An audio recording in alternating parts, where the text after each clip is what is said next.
My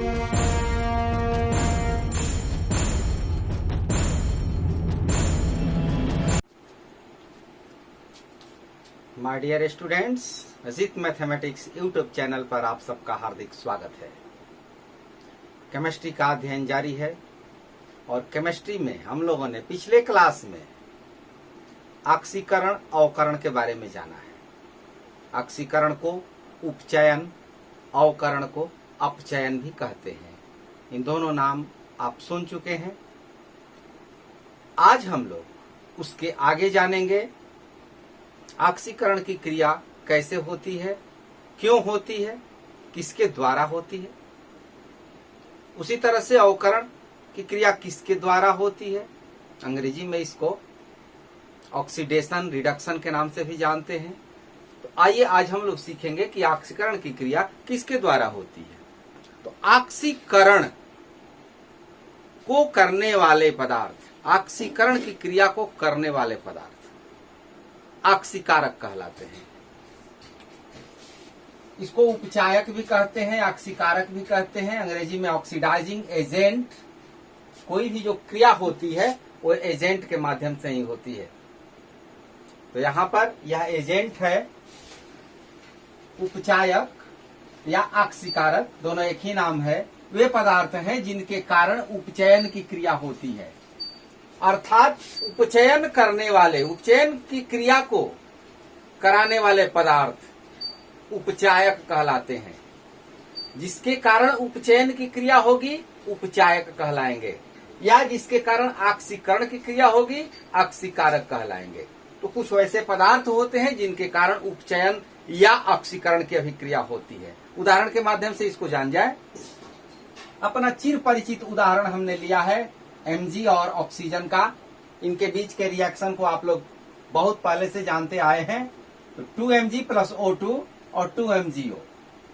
तो Mg का ऑक्सीकरण हो रहा है, ऑक्सीजन इसके साथ जुट रहा है। तो जिसके साथ ऑक्सीजन जुटता है उसका ऑक्सीकरण होता है। तो जिसका ऑक्सीकरण हो रहा है उसको छोड़ दीजिए, दूसरा जो पदार्थ है उसी के कारण यह क्रिया हो रही है। तो यहां पर O2 ऑक्सीकारक है या उपचायक है, दूसरा नाम इसका ऑक्सीकारक भी होगा। दोनों नाम याद रखिएगा। परीक्षा में कौन सा नाम पूछ देगा कोई निश्चित नहीं कहा जा सकता है। तो ऑक्सीजन के कारण ही यहां पर मैग्नीशियम का उपचयन हो रहा है, इसलिए ऑक्सीजन उपचायक है। अन्य उदाहरणों में आप इसी तरह से समझिएगा। पिछले क्लास के वीडियो में चले जाइए और वहां पर जो ऑक्सीकरण के जितने उदाहरण लिए गए हैं उनको एक बार खोल करके देख लीजिए और किसका ऑक्सीकरण हो रहा है उसको छोड़ दीजिए और दूसरा जो पदार्थ बच जाता है वो ऑक्सीकारक पदार्थ है। तो कुछ अन्य ऑक्सीकारक पदार्थों के नाम यहाँ पर लिख दिए गए हैं, जैसे chlorine, iodine, CuO, MgO, magnesium oxide, cupric oxide, ZnO zinc oxide, MnO2 को मैग्नीज डाइऑक्साइड कहा जाता है। तो ये ऑक्सीकारक के अंतर्गत आते हैं या उपचायक। ऑक्सीकारक या उपचायक पदार्थ ये है। यदि आपने ऑक्सीकारक को समझ लिया तो ठीक उसका ऑपोजिट अवकारक या अपचायक। तो जिसके कारण अपचयन की क्रिया होगी या जिसके कारण अवकरण की क्रिया होगी वो अवकारक पदार्थ कहलाएगा, रिड्यूसिंग एजेंट कहलाएगा। अपचायक वे पदार्थ हैं जिनके कारण अपचयन की क्रिया होती है। तो यहां एक दूसरा उदाहरण लिया गया है, CuO क्यूप्रिक ऑक्साइड और यह है हाइड्रोजन। इन दोनों के बीच रिएक्शन से कॉपर के साथ जो ऑक्सीजन यहां जुटा है वो ऑक्सीजन हट जाता है। तो ऑक्सीजन का हटना क्या है? ऑक्सीजन का ह्रास, ऑक्सीजन का हटना, ये अवकरण है या अपचयन है। तो इसका अवकरण हो रहा है, किसके चलते हो रहा है? तो हाइड्रोजन के चलते हो रहा है। हाइड्रोजन ही यह क्रिया करा रहा है, तो हाइड्रोजन अपचायक हुआ या हाइड्रोजन अवकारक हुआ। तो जिसके कारण अवकरण की क्रिया होगी वह अवकारक पदार्थ है। तो यहां पर हाइड्रोजन अवकारक या अपचायक हुआ, यहां पर ऑक्सीजन हुआ और यहां पर हाइड्रोजन हुआ। तो यहाँ पर इसका जो है अवकरण हो रहा है, तो इसको छोड़ दीजिए, दूसरा पदार्थ जो बच जाता है वो अवकारक हुआ, यानी ऑक्सीकरण कराने वाले पदार्थ ऑक्सीकारक, अवकरण कराने वाले पदार्थ अवकारक। साधारण सी परिभाषा आप याद रखिए। कुछ अन्य पदार्थों के नाम आप देख लीजिए, carbon, sodium, magnesium, H2S hydrogen sulphide. ये H2S गैस है, इसकी जो गंध होती है वो सड़े अंडे जैसी होती है। HCl के बारे में यहां पर सुन लीजिए, ये जब लिक्विड के रूप में है तो एसिड है। HCl एसिड है, जिसको हाइड्रोक्लोरिक एसिड के नाम से जानते हैं। और जब ये गैस के रूप में है तो इसको हाइड्रोजन क्लोराइड गैस कहते हैं। तो दोनों रूपों में पाया जाता है।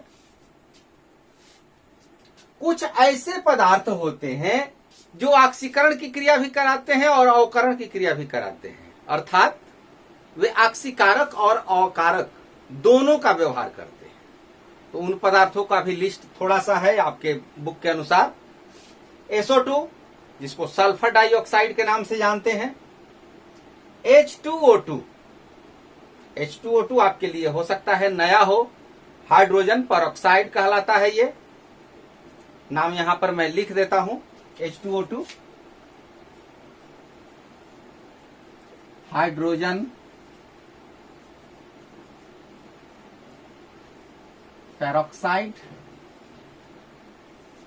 H2O2। और ये O3 को ओजोन कहते हैं। ओजोन परत का नाम आपने सुना होगा, O3 को ओजोन कहते हैं। HNO3 नाइट्रिक अम्ल है, HNO3 को नाइट्रिक अम्ल कहते हैं। और यहां से एक परमाणु रिड्यूस है, एक परमाणु इसका कम है, तो इसको नाइट्रस अम्ल इसका नाम है। नाम याद रखिएगा। तो यह sulphur dioxide, hydrogen peroxide, ozone और नाइट्रस अम्ल, ये बोथ यानी ऑक्सीकारक और अवकारक दोनों जैसा व्यवहार करते हैं। आप समझ गए। अब इसके बाद हम जानेंगे रेडॉक्स रिएक्शन के बारे में कि रेडॉक्स रिएक्शन क्या है। रेडॉक्स को अपोपचय भी कहा जाता है। उपचयन और अपचयन की क्रिया को संयुक्त रूप से, कंबाइंड रूप से रेडॉक्स रिएक्शन कहते हैं। Redox, reduction, oxidation. रिडक्शन का रेड और ऑक्सीडेशन का ऑक्स, ये दोनों मिल करके हो जाता है रेडॉक्स। यही नाम दिया हुआ है वैज्ञानिकों के द्वारा। हिंदी में अपचयन, उपचयन, इसमें अप और इसका उपचय, अप और उपचय को मिला करके अपोपचय ये शब्द मिलता है। तो ये नाम याद करने में आसान पड़ता है, रेडॉक्स। अब कुछ उदाहरण के माध्यम से हम जाने कि ऑक्सीकरण और अवकरण की जो अभिक्रियाएं होती हैं वो लगभग साथ साथ होती हैं, वो सदा साथ साथ होती हैं। अपचयन उपचयन की क्रिया सदैव साथ साथ होती हैं। तो इसको कुछ उदाहरण के माध्यम से हम जाने कि कैसे होती हैं। यहां पर एक उदाहरण देखिए, CuO, cupric oxide plus hydrogen. Cupric oxide hydrogen से रिएक्शन करता है तो कॉपर अलग हो जाता है और हाइड्रोजन गैस अलग हो जाता है। यहां पर क्यूप्रिक ऑक्साइड से ऑक्सीजन हट रहा है तो इसका अपचयन हुआ, इसका अवकरण हुआ। और हाइड्रोजन के साथ ऑक्सीजन जुट रहा है तो हाइड्रोजन का उपचयन हुआ। जिसके साथ ऑक्सीजन जुट जाता है उसका ऑक्सीकरण हुआ या उपचयन हुआ, और जिससे ऑक्सीजन हटता है उसका अवकरण या अपचयन होता है। तो यहां पर एक दो बातें और हम लोग जान जाएं, सीख लें कि CuO से ऑक्सीजन हट गया तो CuO का अपचयन या ऑक्सीकरण हुआ। और किसके कारण हटा? तो हाइड्रोजन के कारण। तो ये अवकारक पदार्थ, ये अपचयन, अवकरण, तो अवकारक पदार्थ है। ये हाइड्रोजन अवकारक हुआ। अब हाइड्रोजन के साथ यहां पर ऑक्सीजन जुटा, यहां देखिए गलती हो गई है, H2O होगा, जल का निर्माण होगा। हाइड्रोजन के साथ ऑक्सीजन ऐड हुआ तो जल बना। तो यहां पर हाइड्रोजन का उपचयन हुआ या ऑक्सीकरण हुआ। किसके कारण हुआ? तो CuO के कारण हुआ। तो यहां पर CuO ऑक्सीकारक पदार्थ है। दोनों बातें यहीं पर समझ लें, ऑक्सीकरण, अवकरण, ऑक्सीकारक, अवकारक, एक ही उदाहरण में ये मिल जाते हैं। एक उदाहरण यहां देख लें। Zinc oxide plus carbon reaction के पश्चात जिंक और कार्बन डाइऑक्साइड बनता है। तो जिंक ऑक्साइड से ऑक्सीजन हट गया तो इसका ZnO जिंक ऑक्साइड का अवकरण हुआ। इससे ऑक्सीजन हट गया तो इसका अवकरण हुआ, और इसके साथ ऑक्सीजन ऐड हो गया, जुट गया, तो इसका ऑक्सीकरण हुआ। सी का एक बात और यहां पर आप ध्यान दीजिए और याद रखिए कि ये जो ऑक्सीकरण और अवकरण होने वाला है, किसका होने वाला है? तो वो तीर के निशान के बाईं तरफ वाले पदार्थों का होगा, अभिकारक में ही होगा।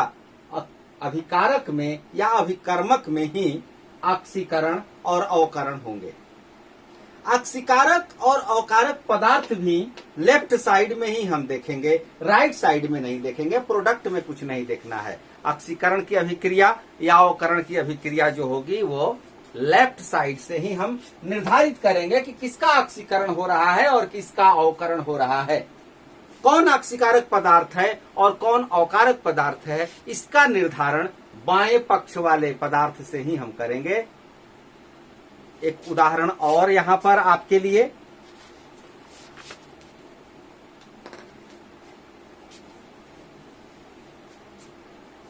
सोडियम ऑक्सीजन से रिएक्शन करता है तो यहां पर सोडियम ऑक्साइड बनता है, Na2O बनता है। यदि संतुलित किया जाए तो यहां पर O2 है, यहां पर O1 है, दो यहां लगा देंगे तो सोडियम की जो परमाणु हो जाएगा यहां पर 2 गुणा 2 4, यहां पर 4। अब सोडियम के साथ ऑक्सीजन ऐड हुआ तो सोडियम का उपचयन या ऑक्सीकरण, ऑक्सीडेशन, सोडियम का ऑक्सीडेशन हुआ और ऑक्सीजन के परमाणु में यहां पर कमी हुई है। इसको नहीं देखेंगे हम, संतुलित को छोड़ करके देखेंगे। यहां पर ऑक्सीजन के 2 परमाणु है, यहां पर 1 परमाणु है, तो ऑक्सीजन के परमाणु में कमी हुई, ऑक्सीजन की संख्या घट गई तो ऑक्सीडेशन हुआ, यहां पर रिडक्शन हुआ, अवकरण हुआ ऑक्सीजन का। तो यहां भी देख रहे हैं तो ऑक्सीकरण और अवकरण, oxidation and reduction, both reaction साथ साथ हो रहे हैं, कंबाइंड रूप से हो रहे हैं। इसका उपचयन या ऑक्सीडेशन हुआ तो जिसका ऑक्सीडेशन होगा वो ऑक्सीकारक नहीं होगा, ऑक्सीडाइजिंग एजेंट नहीं होगा, वो रिड्यूसिंग एजेंट होगा। जिसका ऑक्सीकरण होगा वो अवकारक होगा और जिसका अवकरण होगा वो ऑक्सीकारक होगा। तो O2 ऑक्सीकारक है और ये अवकारक है। तो इस प्रकार हम ऑक्सीकारक और अवकारक को समझेंगे। याद रखना होगा रेडॉक्स रिएक्शन। अब 1-2 बातें और बच गई हैं, जैसे विकृत गंधिता और संक्षारण। आइए उसको भी हम देख लेते हैं। संक्षारण के बारे में जाने। आपने देखा होगा लोहे की वस्तुएं जो होती हैं, यदि नया नया हो तो बड़ी चमकीली होती है, लेकिन यदि उनको कुछ दिनों तक छोड़ दिया जाए खुली हवा में, पानी में भीग जाए, तो कुछ दिनों के पश्चात उस पर लाल भूरे रंग की एक परत चढ़ जाती है जिसे जंग कहते हैं। लोहा वायुमंडल के ऑक्सीजन से अभिक्रिया करके उसका निर्माण करता है, जिसे जंग लगना कहते हैं। जंग लगने के बाद लोहा का कुछ अंश नष्ट हो जाता है, वह लोहा खराब हो जाता है। तो संक्षारण लोहे के लिए अच्छा नहीं माना जाता है। तो देखिए संक्षारण की परिभाषा क्या दी गई है। संक्षारण वह रासायनिक अभिक्रिया है, ये रासायनिक अभिक्रिया है क्योंकि वो वायुमंडल के ऑक्सीजन से रिएक्शन करता है, जिसमें धातुएं, वायु, नमी अथवा अम्ल, इन तीनों में से किसी से भी रिएक्शन कर सकता है। धातुएं, ये शब्द ध्यान देना है, धातुएं, हवा, नमी यानी जलवाष्प और अम्ल, इनसे अभिक्रिया करके अवांछनीय पदार्थों का निर्माण करते हैं। अवांछनीय कहते हैं जिसकी हमें आवश्यकता नहीं है, बेकार की वस्तु, तो उसे अवांछनीय कहते हैं, अवांछित। तो धातुएं वायु से, जल से यानी जलवाष्प से और अम्ल से अभिक्रिया करके कुछ अवांछनीय पदार्थों का निर्माण करती है।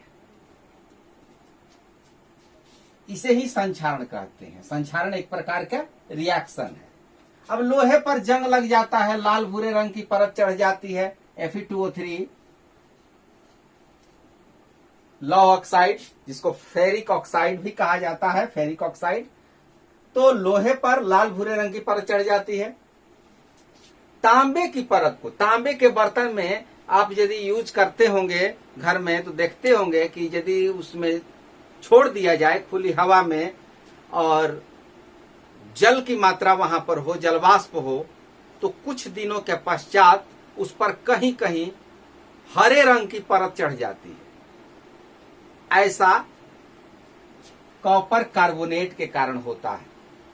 ये कॉपर वायुमंडल के कार्बन डाइऑक्साइड से जुड़ जाता है, कॉपर कार्बोनेट की हरे रंग की परत उस पर चढ़ जाती है और वह भी तांबे का, कॉपर का संक्षारण करती है, उसको छीण करती है, उसके धातु को कमजोर बनाती है।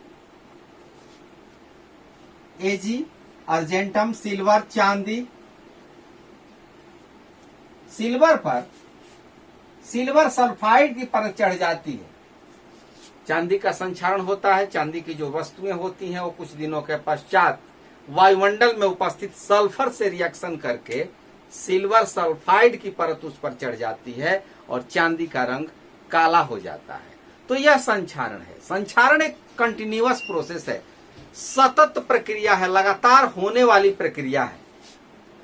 तो संक्षारण से बचना होगा, संक्षारण से लोहे को बचाना होगा। संक्षारण के कारण ही कार के जो ढांचे हैं, पुल, लोहे की रेलिंग, जहाज, धातुएं, विशेषकर लोहे की वस्तुओं की बहुत क्षति होती है और लोहे का संक्षारण एक गंभीर समस्या है। क्षतिग्रस्त लोहे को बदलने में हर वर्ष बहुत पैसा खर्च होता है। जिससे बचा जा सकता है, लोहे की वस्तुओं को पेंट करके उनका संपर्क ऑक्सीजन से तोड़ दिया जाए, वायु से उनका संपर्क हटा दिया जाए, जल से संपर्क हटा दिया जाए, तो उनके संक्षारण से बच सकते हैं। तो संक्षारण यदि लोहे का नहीं रोका जाए तो लोहे की संपूर्ण वस्तु नष्ट हो जाती है, उस पर पेंट कर दिया जाता है, जिससे कि लोहा धातु वायु और नमी के संपर्क में न आवे। तो इस प्रकार हम लोहे के संक्षारण से बच सकते हैं। यह प्रश्न परीक्षा में पूछा जाता है। इसके बाद एक शब्द है विकृत गंधिता। विकृत, जिसका रूप बदल दिया गया हो, बिगाड़ दिया गया हो, कहते हैं विकृत है, कुरूप। और गंधिता, जिसका गंध बेकार हो गया है, विकृत हो गया है जिसका गंध। तो वसा और तेल से बनने वाले जो खाद्य पदार्थ हैं, उनमें ऑक्सीजन के कारण रिएक्शन होता है। वसा और तेल से जो पदार्थ निर्मित किए जाते हैं हमारे खाद्य सामग्री में, उनमें ऑक्सीजन के कारण उपचयन या ऑक्सीडेशन की अभिक्रिया होती है और उसी अभिक्रिया के फलस्वरूप उसमें और रुचिकर गंध और स्वाद उत्पन्न हो जाता है। इसे ही विकृत गंधिता कहते हैं। आपने देखा होगा, बरसात के मौसम चल ही रहा है, ऐसे दिनों में जो बिस्किट का पैकेट यदि आप खोल के छोड़ दीजिए सुबह में छोड़ दीजिए, शाम तक देख लीजिए क्या हो जाएगा, उसका स्वाद कैसा हो जाएगा, और रुचिकर स्वाद होगा। मिक्सचर छोड़ दीजिए खुले हवा में, उसमें भी अरुचिकर गंध और स्वाद उत्पन्न हो जाएंगे। क्यों? क्योंकि वह तेल से निर्मित है, उसमें फैट है, वसा है, ऑक्सीजन से अभिक्रिया करके ऑक्सीकृत हो जाता है, और उसी ऑक्सीडेशन के कारण उसमें अरुचिकर गंध और स्वाद उत्पन्न हो जाता है। इनसे बचने के लिए हमें उसका संपर्क ऑक्सीजन से तोड़ना होगा। प्रश्न पूछा जाता है कि चिप्स की थैली में नाइट्रोजन गैस क्यों भर दी जाती है? चिप्स की थैली, उसमें से ऑक्सीजन हटा करके और अक्रिय गैस नाइट्रोजन भर दिया जाता है। नाइट्रोजन बहुत ही कम सक्रिय है, उसकी गिनती अक्रिय गैस में की जाती है। तो चिप्स की थैली में नाइट्रोजन गैस भर दिया जाता है, इसलिए कि वह पदार्थ ऑक्सीजन से अभिक्रिया न कर पाए, उसका ऑक्सीकरण न हो, तो लंबे समय तक वो टिकाऊ रहता है, उसका स्वाद और गंध लंबे समय तक बना रहता है। इसीलिए चिप्स की थैली में से ऑक्सीजन हटा करके और उसमें नाइट्रोजन गैस भर दी जाती है, जिससे कि वह पदार्थ खराब नहीं होता है। खाद्य पदार्थों को बचाने के लिए कुछ और तरीके हैं, जैसे रेफ्रिजरेटर में भोज्य पदार्थों को रख दिया जाता है, क्योंकि उसमें ऑक्सीडेशन नहीं होता है, वहां पर ऑक्सीकरण की गति है वो धीमी पड़ जाती है। वायुरोधी बर्तन, एयर टाइट बर्तन, कुछ पदार्थ को आप ऐसे बर्तन में रख दीजिए जिसमें हवा न जा सके बाहर से, तो वो पदार्थ भी ऑक्सीकरण से बच जाते हैं, ऑक्सीकरण की क्रिया नहीं होती है, उसका स्वाद और रुचि ज्यों का त्यों बना रहता है। प्रकाश की अनुपस्थिति में भी यह क्रिया मंद पड़ जाती है, तो प्रकाश की अनुपस्थिति भी यहाँ पर कारगर एक उपाय है विकृत गंधिता से बचाने के लिए। तो इस प्रकार आप विकृत गंधिता को समझिएगा, संक्षारण को समझिएगा। ये टॉपिक आ सकते हैं, 2 नंबर के सवाल में आपको पूछे जा सकते हैं कि इन पर छोटी टिप्पणी लिखें। बस आपका जो ये चैप्टर है वो कंप्लीट हुआ। अब अगले क्लास में हम एक्सरसाइज के प्रश्नों को देखेंगे। Thank you, all the best.